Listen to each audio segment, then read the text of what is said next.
Hello guys, welcome to drone academy. நம்ம இன்றைக்கி இந்த வீடியோ பதிவில் மே 2க்கான நடப்பு நிகழ்வுகள் தான் பார்க்க போகிறோம். பாருங்கள், ஃபஸ்ட் நியூஸு வெப்ப அலை தாக்குதல் தொடரும் அப்படின்னு சொல்லியிருக்காங்க. கண்டிப்பாக பார்த்திங்கன்னா ஈட்டுவே அதிகமாகிடுச்சு. ஸோ எல்லாருக்குமே ஒரே ஒரு அட்வைஸ் தான். எல்லாருக்குமே நீங்கள் பார்த்துட்ருப்பீங்க, அந்த வெப்ப அலையை தணிக்க ஒரே ஒரு வழி மட்டும்தான் இருக்குது, தண்ணியை நிறைய பறக்கணும். அது மட்டும் தான் நம்ம இங்கே சொல்கிறோம், சரிங்களா?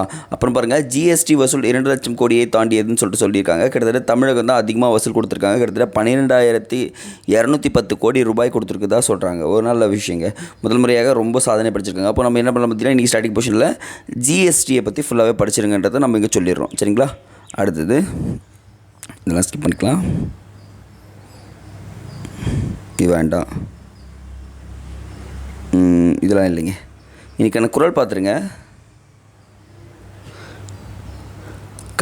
கடிந்து ஓரார் செய்தாருக்கு அவைதாம் முடிந்தாலும் பிழை தரும் அப்படின்றாங்க. அப்படின்னா ஆகாதவை என விளக்கப்பட்ட செயல்கள் விலகிவிட்டாலும் அந்த செயலை மேற்கொண்டு செய்தவர் பார்த்தீங்களா, செயல்கள் நிறைவேற்றினாலும் துன்பம் கொடுக்கும் அப்படின்னு சொல்லியிருக்காங்க. ஸோ திருவள்ளுவர் பற்றி இது வினை தூய்மைன்றத்தில் வருது. இதை மட்டும் ஞாபகம் வச்சுங்க, போதுமானது.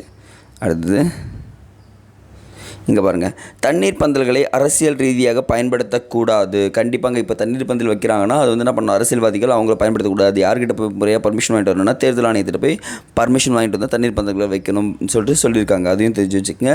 இங்கே பாருங்கள், அது ஒரு ஆர்டிக்கல் இருக்குது, ஸ்னாப் எடுத்துக்கு பார்க்கலாம். தலைமை செயலக பணி தரகர்களிடம் ஏமாறும் பட்டதாரிகள் அப்படின்னு கொடுத்துருக்காங்க. கண்டிப்பாக எல்லாருமே படிக்க வேண்டிய ஆர்டிக்கல், தயவு செஞ்சு படித்து வச்சுக்கோங்க, சரிங்களா? இது நீங்கள் எல்லாருக்குமே ஏற்படுத்தணும் விழிப்புணர்வு அப்படின்றத நான் சொல்லிடுறேன்.